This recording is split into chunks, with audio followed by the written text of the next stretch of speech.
Alright y'all, so in this full body circuit, we're going to be doing all 6 moves before we do the circuit again. So first thing first, we're going to start with the shoulder press.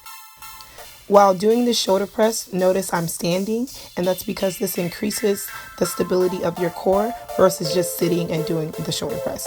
So make sure you do at least 12 to 15 reps of this move before moving on. Right after my shoulder press, I'm going to go immediately into a dumbbell bicep curl, and I'm going to use the same weights. Right now I'm using 2 20-pound dumbbells. You pick your weight that's appropriate for you.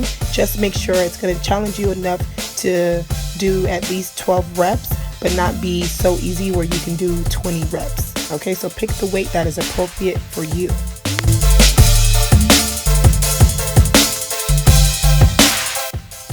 During this whole exercise, I want you to make sure that you're keeping your core engaged. So make sure you're keeping it nice and tight and strong throughout this whole circuit.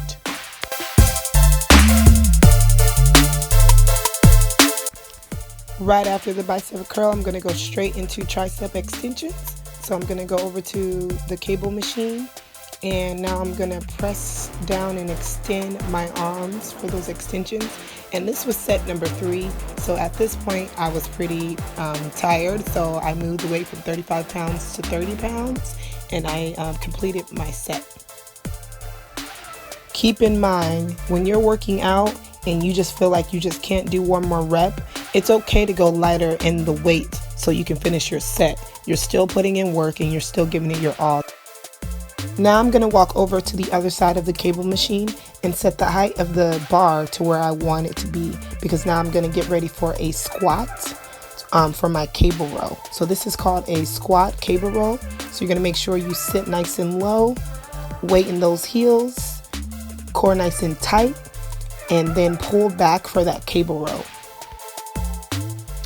Make sure when you're pulling back, you squeeze at the end of this move. That's a major key. You want to have a really nice squeeze, almost like you want your backbones to kiss each other. So make sure you squeeze at the end of the move.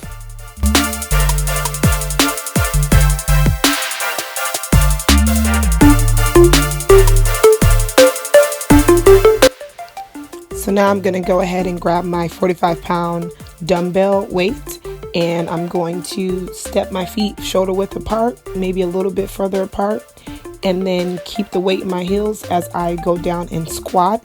And then when you come up from the squat, make sure you squeeze and kind of push your hips forward. So it's like a hip thrust at the top. So squeeze those glutes. And yeah, keep the weight in those heels, and make sure you go as low as you can, and make sure your knees don't go over your toes.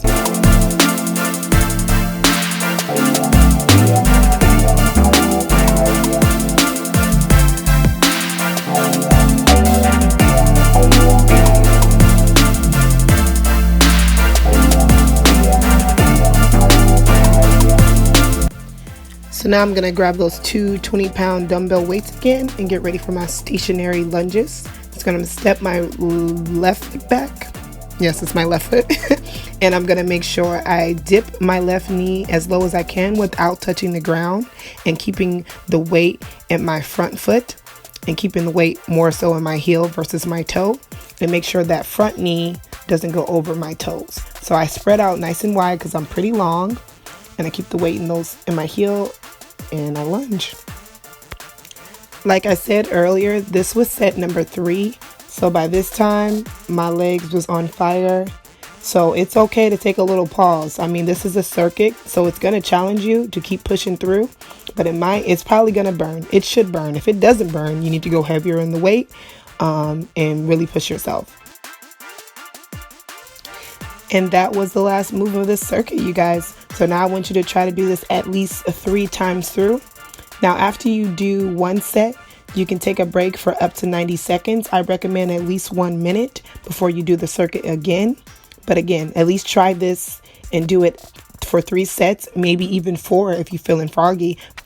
After you do this workout, let me know what you thought of it in the comment section below.